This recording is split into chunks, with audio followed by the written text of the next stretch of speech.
Assalamualaikum warahmatullahi wabarakatuh. Saya Nengtia Aprilia dengan NIM 19 12 10 151 dari jurusan Pendidikan Agama Islam kelas E semester 5.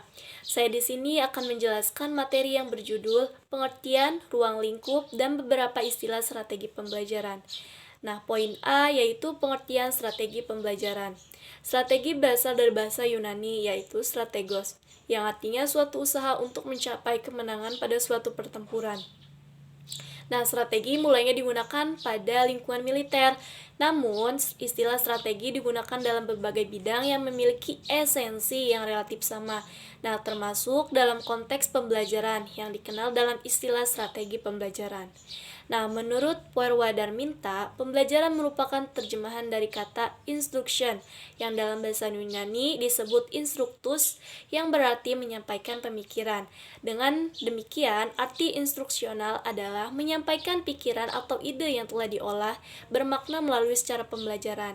Nah, pengertian ini lebih mengarah kepada pendidikan sebagai pelaku dalam perubahan.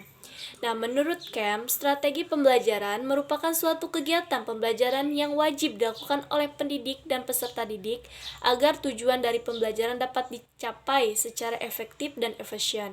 Nah, menurut C.R. David, strategi learning merupakan suatu rencana yang berisi tentang rangkaian-rangkaian kegiatan yang dibuat untuk mencapai tujuan pendidikan.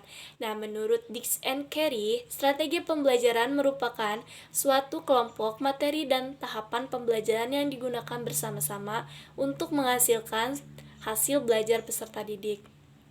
Nah, dari beberapa pengertian di atas dapat saya simpulkan bahwa strategi pembelajaran merupakan suatu rencana yang dilaksanakan pendidik untuk mengoptimalkan potensi peserta didik dalam kegiatan pembelajaran.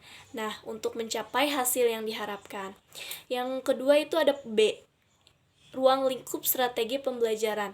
Ruang lingkup adalah cakupan atau batasan yang menjadi pembahasan dan objek strategi pembelajaran. Sehingga ruang lingkup strategi belajar mengajar adalah batasan atau cakupan kegiatan yang harus dilaksanakan oleh guru dan siswa dalam pembelajaran untuk mencapai tujuan secara efektif dan efisien.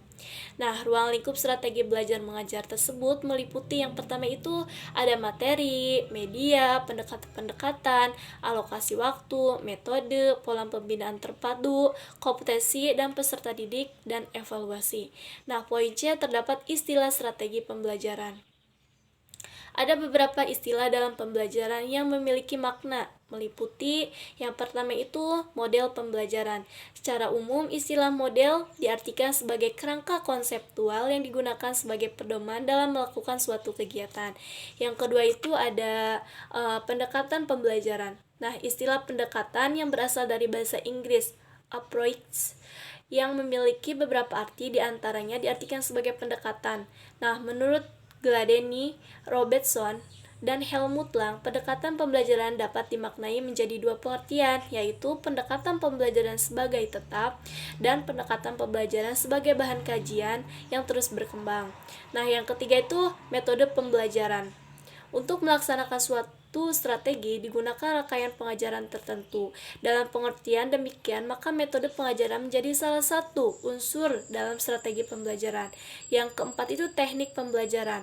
Metode pembelajaran dijabarkan ke dalam teknik dan gaya pembelajaran. Dengan demikian, teknik pembelajaran dapat diartikan sebagai cara yang dilakukan seorang dalam mengimplementasikan suatu metode secara spesifik. Nah, yang kelima itu teknik pembelajaran atau taktik pembelajaran. Taktik pembelajaran merupakan gaya seorang dalam melaksanakan metode atau teknik pembelajaran tertentu yang sifatnya individual. Nah, mungkin hanya itu yang dapat saya jelaskan. Kurang dan lebihnya mohon maaf. Wassalamualaikum warahmatullahi wabarakatuh.